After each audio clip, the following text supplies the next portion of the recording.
Mari kita berdoa. Bapa di surga, kami bersyukur untuk pagi hari ini, karena Engkau Tuhan yang selalu mengasihi kami di setiap musim, di setiap saat, dan kasih-Mu tidak berubah, kekal selamanya. Terima kasih Tuhan. Kalau sebentar lagi kami akan belajar tentang kebenaran firman Tuhan, minta Roh Kudus menjamah setiap kami semua dan jamah hamba-Mu, biar renungan singkat pagi hari ini menjadi berkat menguatkan kami semua. Terima kasih Bapa, dalam nama Tuhan Yesus, haleluya, amin. Shalom. Saya ingin mungkin merefresh ya. Saya masih ingat waktu itu jadwalnya Bu Suci, kemudian ya di sini ya, pas datang ke sini, kemudian ada bagian yang saya ingat, yaitu tentang ekspektasi yang terlalu tinggi terhadap seseorang, ya, orang yang dia kagumi gitu ya, dan itu memang menjadi multitafsir buat saya gitu ya. Siapa kira-kira orang itu gitu? Tapi intinya bukan di situ ya, karena pesan yang saya terima adalah bahwa kita memang tidak boleh menaruhkan ekspektasi yang terlalu tinggi terhadap seseorang, bahkan itu mungkin orang sekelas pengkhotbah dunia gitu ya, atau pengkhotbah terkenal, atau pemimpin siapapun gitu ya. Jangan terlalu tinggi gitu, karena yang layak mendapatkan penghormatan yang paling tinggi adalah Tuhan Yesus sendiri gitu ya. Dan pasti sebagai manusia, siapapun itu memiliki kekurangan gitu ya. Nah, kalau belakangan ini mungkin ada beberapa orang yang kecewa ya dengan perkataan Pak Gilbert di sosial media tentang pendapatnya tentang Verdi Sambo, tentang Baradae dan segala macam, yang ngikutin ya, Angga dan teman-teman mungkin tahu itu ya. Tetapi yang saya ingin sampaikan bahwa apa yang waktu itu Bu Suci sampaikan, itu saya teringat satu ayat firman Tuhan yang ditulis oleh Paulus di kitab Roma. Roma pasal 12 ayat 18. Saya bacakan buat kita semua. Kalau teman-teman mau buka silakan. Saya bacakan satu ayat, nanti mungkin kita melihat sedikit konteksnya ya. Tapi terlebih kita akan melihat teksnya gitu, yang bunyinya demikian: sedapat-dapatnya kalau hal itu bergantung padamu, hiduplah dalam perdamaian dengan semua orang. Ya mungkin teman-teman bisa memikir apa nih korelasinya dengan apa yang disampaikan Bu Suci waktu itu. Kenapa kita nggak boleh menaruhkan pengharapan yang terlalu tinggi kepada seseorang gitu ya, karena akhirnya juga kecewa gitu. Waktu itu saya ingat ketika Bu Suci menyampaikan sesuatu gitu ya ke orang itu merasa sampai nangis-nangis itu ya. Ada yang ingat begitu ya? Atau udah lupa? Saya ingat karena ini penting sekali buat kita, karena saya mengalami hal yang sama. Artinya bahwa ada pengalaman-pengalaman yang saya terus belajar di situ gitu ya. Saya berjemaat di gereja yang nggak terlalu besar. Memang dari awal pertama kami datang gitu ya, istri itu jalan-jalan, kemudian saya melihat ada tulisannya GKN gitu ya, GKN. Oh, ini kayaknya gereja nih gitu. Lihat bangunannya dan ada nama GKN. Kami belum begitu familiar dengan nama GKN ya. Terus suatu saat ketika jalan lagi gitu, ini istri sendiri nggak sama saya ya, dia melihat pagar terbuka, kemudian nyamperin ibu pendetanya. Tapi kita belum tahu kalau itu ibu pendeta gitu. Hanya kemudian bertanya, apakah kami boleh ikut ibadah di sini gitu? Oh boleh, silakan gitu. Dan memang sampai sekarang jemaatnya nggak banyak gitu ya. Pernah banyak tapi kemudian turun lagi. Nah suatu saat kami ada ibadah keluarga. Salah satu jemaat atau orang tuanya itu punya rumah sendiri tinggal di Depok ya.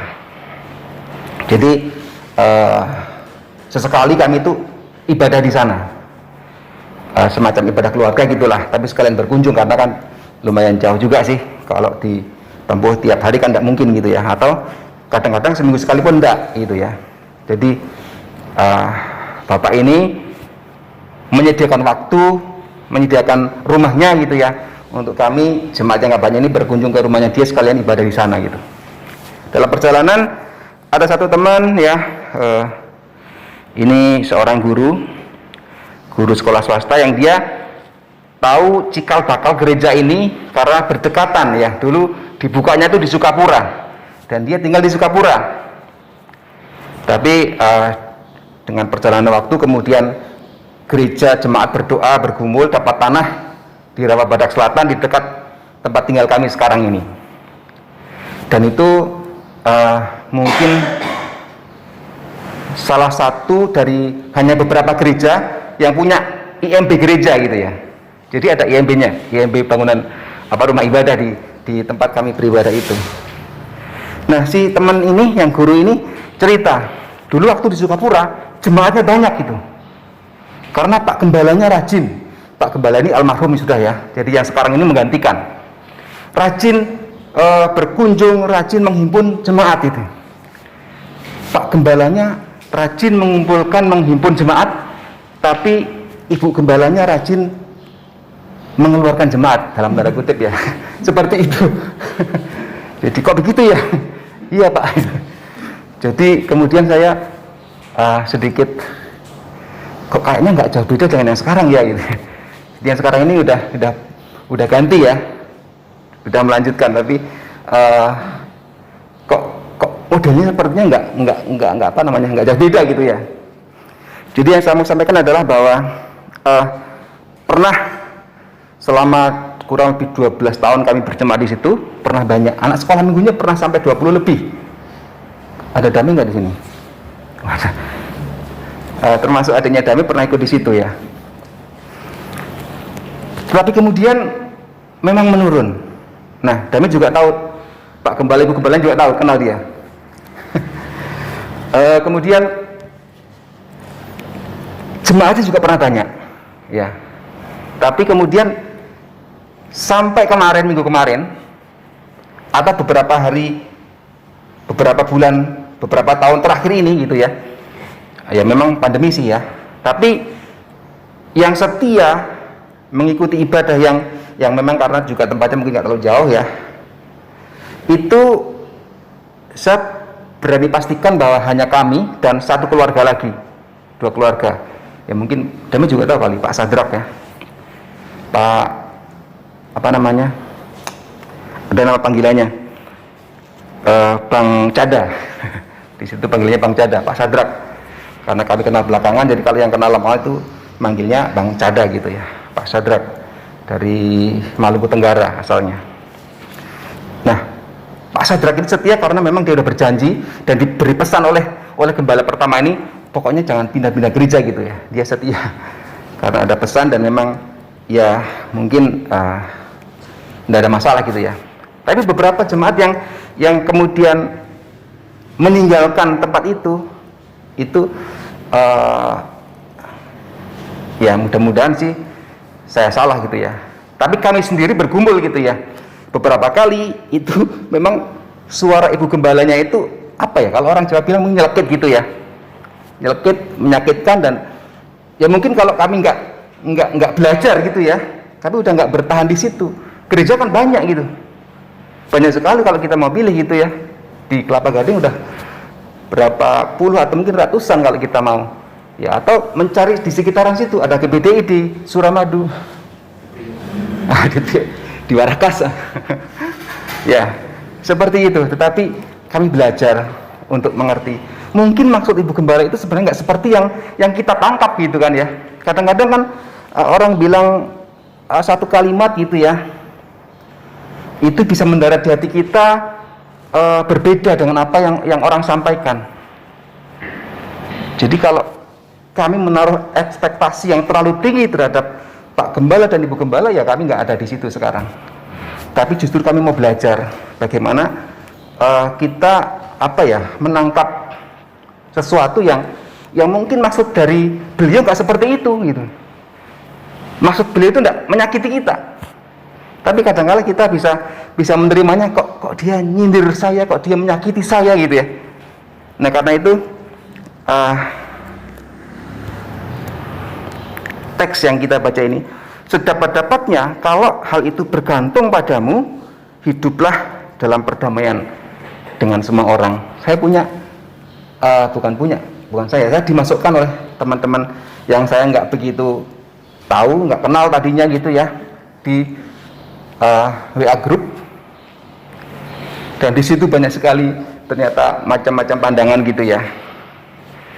Dan pesat ini kan interdenominasi, jadi kita tidak ekstrim di pandangan teologi tertentu, termasuk mungkin misalnya di akhir zaman. Jadi kita nggak ekstrim di post millennialism ya, betul ya, aliran akhir zaman itu yang tentang kedatangan Tuhan Yesus, atau yang post ya millennialism. Jadi semua kita bisa hargai apa yang kita sejauh itu adalah tentang Yesus Kristus Tuhan, satu-satunya juru selamat, maka kita bisa menjadi satu tubuh gitu ya. Mungkin ada yang ekstrim di Protestan misalnya, yang nggak bisa diterima di karismatik, atau sebaliknya, yang ekstrim di karismatik nggak bisa diterima di Protestan. Kita saya kira bisa mentolerir ya, saling menghormati.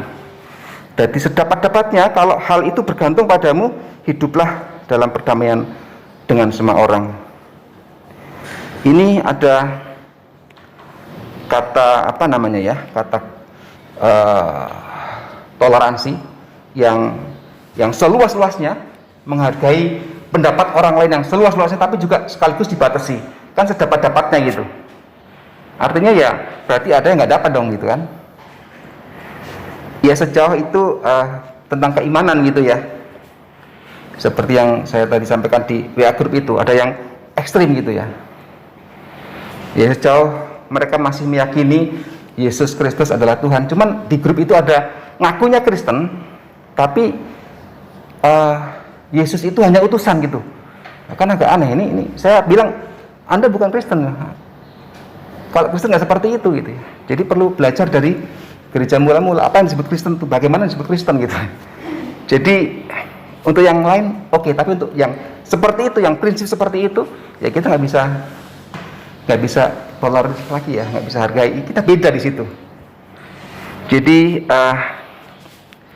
dari hal yang sifatnya teologis, dari hal yang sifatnya mungkin pergaulan, dari hal yang sehari-hari kita gitu, itu ada berlaku sedapat-dapatnya. Kalau hal itu bergantung padamu, bergantung kepada kita, hiduplah dalam perdamaian dengan semua orang. Kalau memang itu nggak perlu dipermasalahkan, nggak usah dipermasalahkan gitu. Tapi kalau itu perlu kita terima, walaupun mungkin kok sepertinya menyakitkan kita ya, oh mungkin maksudnya dia nggak seperti itu, ya kita harus belajar di situ. Jadi ya bersyukur saya banyak belajar di gereja yang kecil. Peluang kesempatan untuk meninggalkan itu cukup besar, tapi saya meyakini bahwa Tuhan taruh di situ untuk kami bisa belajar ya, memberkati. Dan di sisi lain mungkin saya akan berbagi bahwa ada satu pemuda yang saya boleh bilang terselamatkan ya, Tuhan pakai saya untuk menyelamatkan dia. Puji Tuhan, pemuda yang nggak banyak itu ya, salah satunya masih setia di situ, dia bisa kembali ke jalan yang benar ya, menjadi seorang pemuda yang muda, yang laki itu ya, karena semula bukan laki, dia agak flamboyan dan ya sekarang udah punya boleh dibilang pacarnya perempuan gitu ya. Ya seperti itu ya. Kalau saya di awal mungkin waduh kok tersakiti oleh hamba Tuhannya, kemudian meninggalkan, ya nggak jadi berkat di situ. Baik, mari kita berdoa. Bapa di surga, kami bersyukur untuk sedikit renungan firman Tuhan pagi hari ini. yang mengingatkan kami untuk kami menghargai, mentolerir seluas-luasnya, tetapi bersamaan dengan itu kami tidak boleh kompromi dengan hal-hal yang prinsipil. Terima kasih Tuhan, Engkau terus mengajar kami untuk boleh semakin hari semakin berkenan di hadapan Tuhan, menjadi berkat bagi orang lain, menjadi berkat bagi tetangga, bagi teman segereja, bagi siapapun. Dalam nama Tuhan Yesus kami berdoa dan mengucap syukur. Haleluya. Amin. Terima kasih, Tuhan berkati.